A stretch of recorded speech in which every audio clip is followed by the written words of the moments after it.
안녕하십니까. 전국 한시 백일장 실습 그 13번째 시간입니다.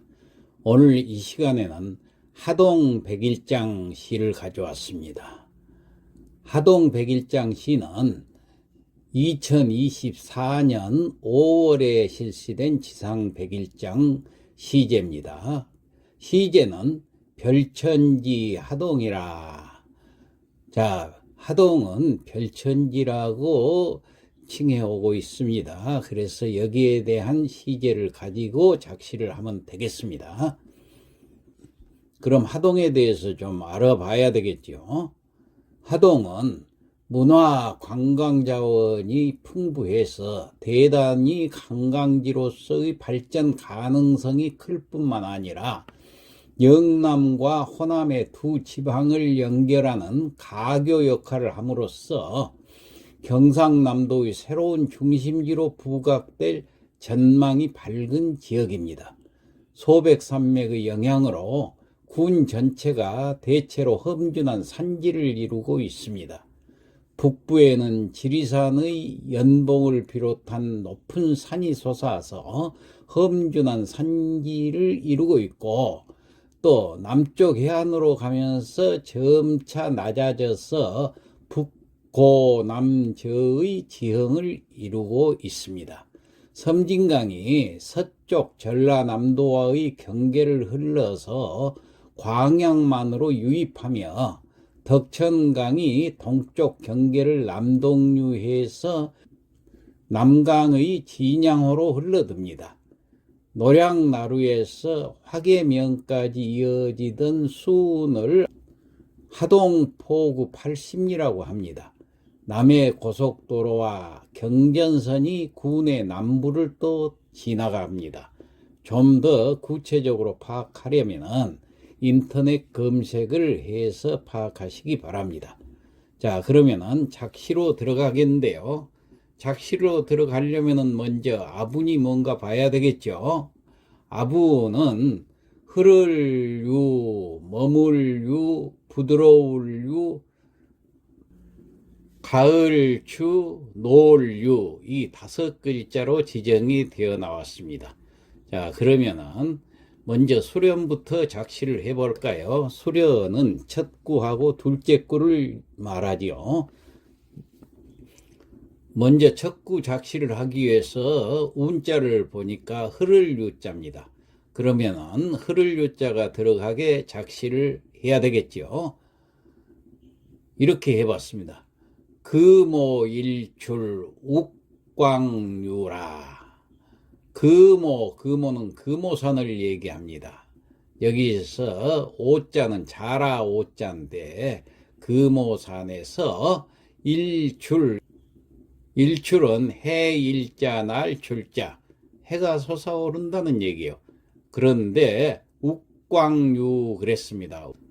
욱은 아침 해 욱자입니다.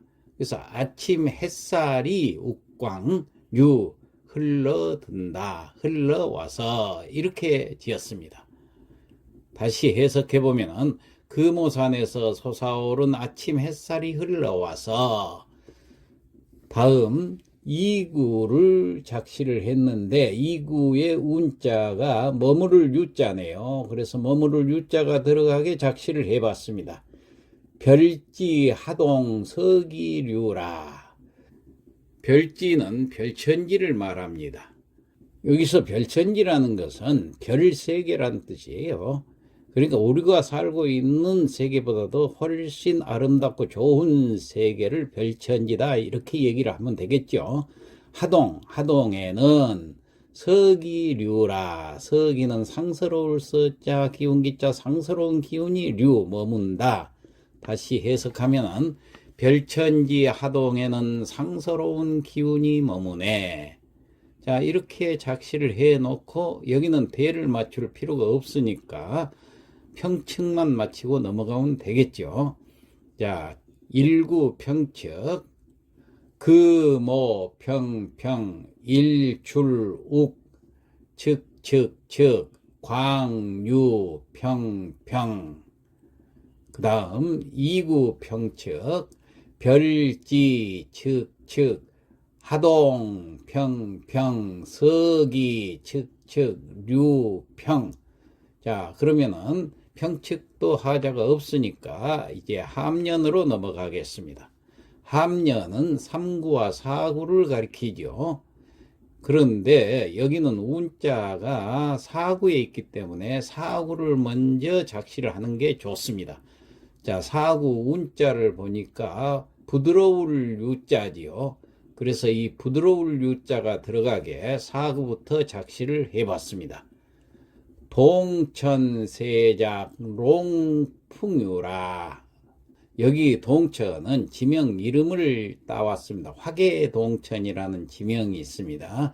그래서 이 화계동천에서는 세작은 가늘 세자 참세작자, 요거 원래 야생차입니다. 그 녹차가 이제 어린 싹이 막 나왔을 때를 세작이라고 그러는데, 이 세작은 그래서 비싼 차라고 그래요. 그래서 여기서는 세작은 야생차다 이렇게 해석을 하면 되겠습니다. 롱풍유라. 롱은 희롱할 롱자, 바람풍자, 바람을 희롱을 하는데 유, 부드럽게 희롱을 한다, 그런 얘기입니다. 다시 해석을 해보면은 화계동천 야생차는 바람이 부드럽게 희롱하네. 야생차의 이파리가 바람에 부드럽게 날린다는 얘기죠. 자, 그러면은 여기에 맞춰서 3구도 작시를 해야 되는데 3구와 4구는 대를 맞춰야 되기 때문에 대를 생각하면서 작시를 해야 됩니다. 그래서 이렇게 했습니다. 장시앵화 저무징이라. 장시도 지명 이름입니다. 동천이 지명 이름이기 때문에 똑같은 지명 이름을 썼어요. 장시는 마당장자 자자시자죠. 이것은 시장이라는 얘기, 이건 장터라는 얘기입니다. 어디 장터가 있습니까? 화계장터가 있죠. 그래서 화계장터, 아까 동천은 화계동천, 서로 장소끼리 대가 잘 되지요. 그 다음 앵화라는 것은 벚꽃앵자입니다. 그러니까 앵화는 벚꽃이란 얘기예요. 그러니까 화계장터에 가면은 그 꽃길이 십리꽃길이 있습니다. 이 벚꽃길을 말하는 거예요. 이 벚꽃이 점은 젖을 점자, 비에 젖어 있어요. 징은 맑을 징자, 비에 젖어서 막다, 그런 뜻입니다. 이 벚꽃은 봄에 피기 때문에 봄비에 씻겨서 막다, 이런 뜻이 되겠습니다. 그러면 다시 해석해 보면은 화계장터 십리꽃길 벚꽃은 봄비에 씻겨서 젖어 있고. 자, 이렇게 작시를 해 놓고 일단 대를 맞춰 봐야 되겠죠. 동천하고 장시는 화계동천과 화계장터 서로 지명 이름끼리 대가 잘 되지요. 그 다음에 세작과 앵화, 여기도 세작이라는 야생차하고 벚꽃이라는 꽃과 서로 대가 잘 됩니다. 명사끼리. 그 다음에 희롱할 롱자하고 저질점자하고 서로 동사끼리 대가 잘 됩니다. 그 다음에 풍유하고 우징도, 풍과 우는 서로 기후를 나타내는 단어로서 대가 잘 되고, 부드럽다, 맑다, 서로 대가 잘 되는 동사입니다. 그래서 3구와 4구는 대가 잘 되기 때문에 이제 평측을 맞춰보고 넘어가겠습니다. 3구 평측, 장시, 즉, 앵화, 평, 우징, 즉. 그런데 여기서 맨 앞에 마당장자가 있죠. 이 마당장자는 측성줄에 써 있지만 원래 평성입니다. 그래도 첫 글자이기 때문에 상관이 없습니다. 자, 그 다음 4구 평측을 맞춰보죠. 동천, 평, 세작, 롱, 즉, 풍유, 평. 자, 여기도 평측에 하자가 없죠. 자, 그래서 함년도 마치고 이제 경년으로 넘어가겠습니다. 경년은 5구하고 6구를 얘기하죠. 자, 평측부를 갖다 놓고 여기도 마찬가지로 6구에 운자가 있기 때문에 6구부터 먼저 작시를 해야 합니다. 자, 6구 운자가 가을 추자지요. 그래서 가을 추자가 들어가게 작시를 해봤습니다. 맥전평사 이만추요. 자, 맥전 보리 맥자니까 보리밭이라는 얘기죠. 평사, 이건 지명 이름입니다. 그 평사리라는 지명이 있어요. 거기에는 보리밭이 펼쳐져 있습니다. 그래서 평사리에 있는 그 보리밭은 이만추라, 이미 이자, 이미 늦을 만자, 가을 추자, 늦가을이다 그 말이에요. 추수할 때가 되었다는 얘기예요. 지금 봄철인데 늦가을이라는 것은 보리로서는 추수할 때가 됐다, 그런 뜻이 됩니다. 그러면은 여기에 맞춰서 5구도 작시를 해봐야 됩니다. 5구는 이 6구하고 서로 대가 맞게 작시를 해야 되기 때문에, 자, 대를 잘 생각해서 작시를 해야 됩니다. 이렇게 해봤습니다. 용추불폭 유초하라. 용추도 지명 이름인데 그 못이 있는 것이에요. 그래서 용추못. 그 용추못에 불폭이라는 것은 불일폭포를 말합니다. 불일폭포에서 떨어지는 물이 고여서 용추못이 되는 겁니다. 자, 여기는 다 못이나 폭포 이름이 되겠습니다. 유초하라. 오히려 유자 초하, 초하는 첫여름이란 얘기예요. 지금 봄이지만은, 벚꽃이 핀 봄이지만은 여기서 첫여름이라고 그러는 것은 여름철처럼 물이 시원하다는 얘기예요. 아까 평사리 보리밭이 늦은 가을이라는 것은 추수할 때가 될 만큼 보리들이 익었다는 얘기고, 이 경년은 서로 대가 맞아야 되죠. 그래서 대를 한번 맞춰봅시다. 맥전 용추 보리밭 용추못, 서로 명사끼리 제가 잘 됩니다. 또 평사 불폭, 장소 이름과 동네 이름, 또 명사끼리 대가 잘 되죠. 그 다음에 이미 이자하고 오히려 유자 부사끼리 대가 됩니다. 그 다음에 만추초화, 만과 초는 대가 정말 잘 되죠. 거기다가 여름과 가을도 계절끼리 대가 잘 됩니다. 그래서 5구와 6구도 대가 잘 되기 때문에 이제 평측만 마치고 넘어가도록 하겠습니다. 자, 5구 평측, 용추 평평, 불폭 측측, 유초 평평 하측.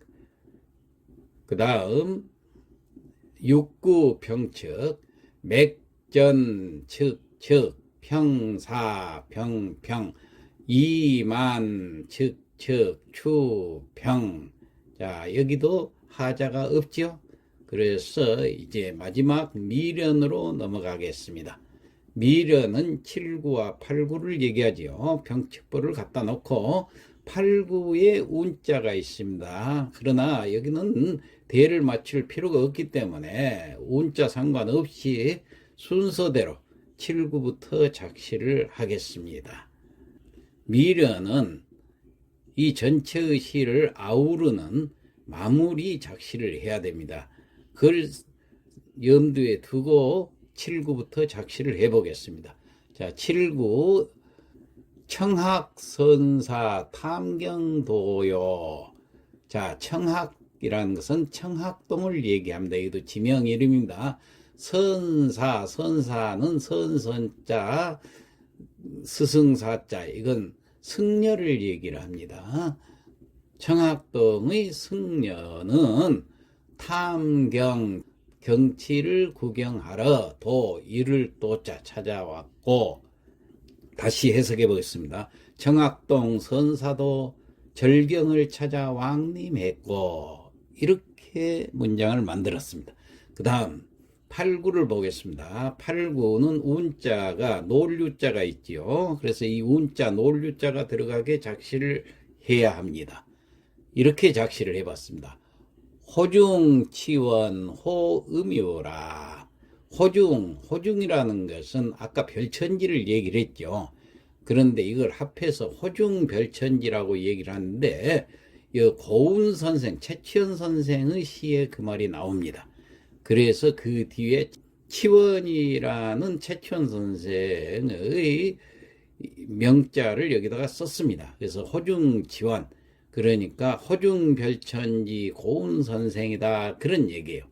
자, 이 호중별천지라는 것은 호는 이 술병 호자입니다. 즉 술항아리 호자, 술항아리 가운데 별천지가 있다는 얘기예요. 이 말은 이 중국에서 나온 고사인데 항아리 속에 별천지라는 뜻으로 별 3개 혹은 선경 등을 비유해서 이런 말인데, 이 중국 한나라 때 선인인 호공이라는 사람이 있었어요. 이 항아리 호자 호공이라는 사람이 있었는데, 그 사람이 하나의 항아리를 집으로 삼고 그 큰 항아리 속에서 잠을 자고 생활하면서 술을 즐기면서 세속을 잊었다는 얘기예요. 왜 항아리 속으로 들어갔느냐?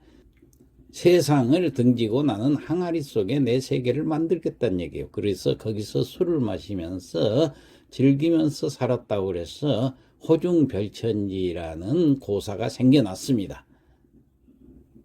그래서 여기서는 이걸 또 최치원 선생, 고운 선생이 시로 적은 시 속에 호중별천지라는 식구가 있어요. 그래서 여기다가 옮겨 적은 겁니다. 호중치원, 그러니까 호중별천지 고운 선생은 호음이오라. 호는 좋을 호자, 음은 읊으름자 놀유자, 시를 읊으면서 놀았다는 얘기예요.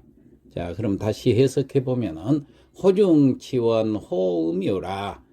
호중별천지 고운 선생은 시를 읊조리며 논이네. 이렇게 작시를 해봤습니다. 그럼 여기는 대를 맞출 필요가 없으니까 7구하고 8구 평측을 마치고 넘어가죠.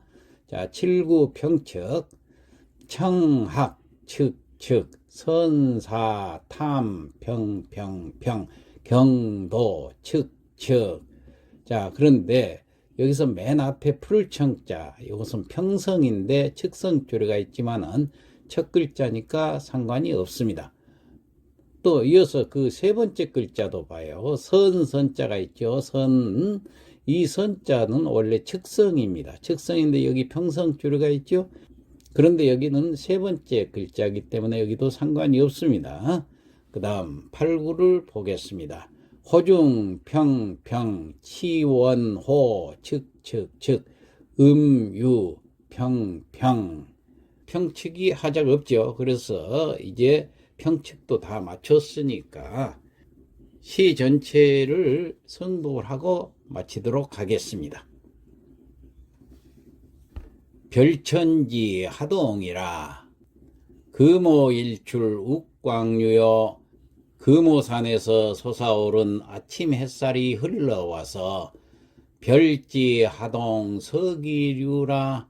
별천지 하동에는 상서로운 기운이 머무네. 장시앵화 점우징이요. 화개장터 십리꽃길 벚꽃은 봄비에 씻겨 젖어 있고, 동천세작 롱풍유라. 화개동천 야생차는 바람이 부드럽게 희롱하네. 용추불폭 유초하요. 불일폭포 용추못은 오히려 초여름인데 맥전평사 이만추라. 평사리 보리밭은 이미 늦가을 일세. 청학선사 탐경도요. 청학동 선사도 절경을 찾아 왕림했고, 호중치원 호음유라. 호중별천지 고운 선생은 시를 읊조리며 논이네. 이상 마치겠습니다.